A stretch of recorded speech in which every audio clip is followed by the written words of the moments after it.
چین میں ایک نعرہ بڑا مشہور ہے کہ کسی کو مچھلی پکڑ کر دینے کی بجائے اس کو مچھلی پکڑنا سکھا دو تاکہ وہ خود پکڑ سکے، اور اسی اصول پر چلتے ہوئے چائنا نے پچھلی چند دہائیوں سے 80 کروڑ لوگوں کو غربت سے باہر نکالا۔ اور انہوں نے ایک سادہ سا فارمولا بنایا، کوئی بڑی اسکیم نہیں دی، انہوں نے ہر علاقے میں ہر گاؤں میں چھوٹی چھوٹی صنعتیں انٹروڈیوس کروائیں تاکہ غریب آدمی اسکل سیکھے اور اس میں کام کرے اور اپنا خود کمانا شروع کر دے۔ اسی طرح چھوٹے چھوٹے صنعتی یونٹ لگانے سے چائنا نے 80 کروڑ لوگوں کو، اب ہو سکتا ہے 1 ارب بھی ہو چکا ہو، ان کو غربت سے نکالا۔ اب وہ دنیا کے طاقتور ترین لوگوں میں شامل ہو چکے ہیں۔ یہ ایک مثال میں نے اس لیے آپ کو دی ہے کہ یہاں پاکستان میں پچھلے کئی سالوں سے ایک ڈرامہ رچایا جا رہا ہے، وہ ہے بے نظیر انکم سپورٹ پروگرام۔ بے نظیر انکم سپورٹ پروگرام میں اس دفعہ گورنمنٹ نے 838 ارب روپے رکھے ہیں۔ یہ وہ رقم ہے جو غریبوں کو اور فراڈیوں کو ڈائریکٹ تقسیم کی جائے گی، اور باقی جو ان کے آفیسز چلانے کے اخراجات ہیں وہ الگ ہیں۔ یعنی یوں سمجھ لیں کہ بے نظیر انکم سپورٹ پروگرام پر ایک سال میں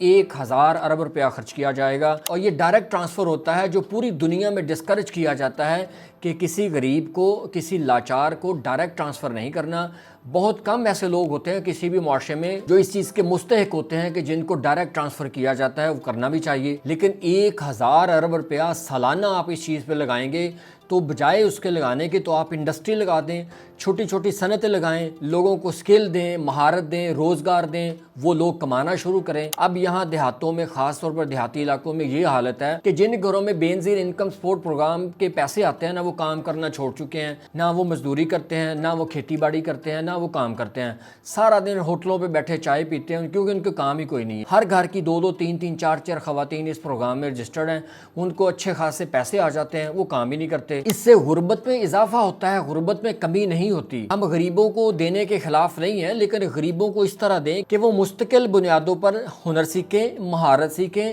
ان کے لیے گورنمنٹ انڈسٹری لگائے اور گورنمنٹ کی انڈسٹری میں وہ کام کریں تاکہ ملک کو فائدہ ہو، ملک کے معاشی نظام کو فائدہ ہو۔ اب اگر ایک سال کا، یعنی اس سال 1000 ارب، اس سے پیچھے 800 ارب، پھر 700 ارب، 500 ارب، اسی طرح پورا فگر نکالے تو مجھے یہ لگتا ہے کہ کم از کم انہوں نے 10,000 ارب روپیہ اس پروگرام پر خرچ کر دیا ہوگا۔ اب اتنی بڑی رقم جو ہم قرضوں سے لیتے ہیں، ہم IMF سے لیتے ہیں، ورلڈ بینک سے لیتے ہیں، آپ اس کو اس طرح تقسیم کرتے ہیں جس کی کوئی پروڈکٹیوٹی نہیں ہے، کوئی انسینٹیو نہیں ہے، کوئی فائدہ نہیں ہے، لوگ لیتے ہیں اور چپ کر کے کھا جاتے ہیں۔ اور یہ صرف اور صرف ایک سیاسی رشوت ہے کہ بے نظیر انکم سپورٹ پروگرام میں بے نظیر کا نام بکتا ہے، سیاسی طور پر بلیک میلنگ کی جاتی ہے، اور 1000 ارب روپیہ بجٹ میں اس کے لیے رکھ دیا جاتا ہے کہ یہ لے بھائی، یہ بانٹ دیں۔ بھائی اس غریب کو ہنر دیں، اس کو سکل دیں، اس کو فیکٹری لگا کے دیں، اس کو صنعت لگا کے دیں، وہ اپنے گھر میں کام کرے، وہ پیسہ کمائے، اس کو پتہ ہو کہ میں نے یہ کمانا ہے، وہ کمائے گا تو آپ کی معیشت میں پروڈکشن آئے گی، آپ کی معیشت کو فائدہ ملے گا۔ آپ کی معیشت ڈے بائی ڈے نیچے جا رہی ہے اور آپ پیسہ تقسیم کیے جا رہے ہیں۔ سب سے بڑی مثال آپ کا ہمسایہ ملک جو آپ سے ہی آزاد ہوا وہ بنگلہ دیش تھا۔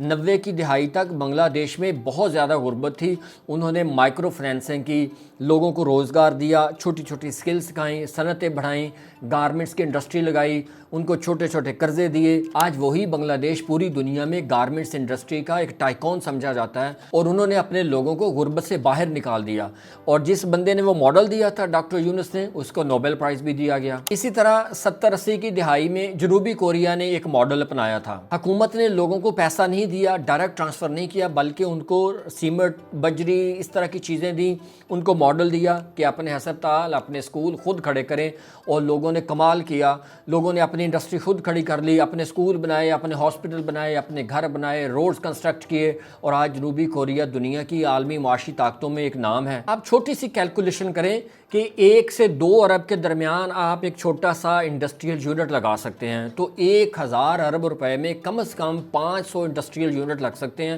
500 انڈسٹریل یونٹس میں کتنے لوگوں کو روزگار ملے گا، کتنے لوگ کمائیں گے، کتنا لوگ کھائیں گے، اور آپ کی معیشت کہاں کی کہاں جائے گی۔ لیکن کیونکہ ہم نے سوچنا نہیں ہے، ہم خود کرپشن پر چلتے ہیں، لوگوں کو بھی اسی ڈگر پر لگا دیا، اب لوگوں نے محنت کرنا چھوڑ دی، لوگوں نے کام کرنا چھوڑ دیا۔ اب دیہاتوں میں چلے جائیں، چاہے آپ پنجاب میں دیکھ لیں، سندھ میں دیکھ لیں، آپ کو کپاس کی چنائی کرنے والے لوگ نہیں ملتے، گندم کی کٹائی کرنے والے لوگ نہیں ملتے، مستری نہیں ملتے، مزدور نہیں ملتے، کیوں کہ لوگوں نے کام کرنا چھوڑ دیا ہے۔ ان کو چھوٹی موٹی رقم ان کے گھر پہ مل جاتی ہے، وہ ان کا کام چل جاتا ہے، اور اللہ اللہ خیر صلی اللہ۔ اور جو ملکی معیشت ہے وہ نیچے جا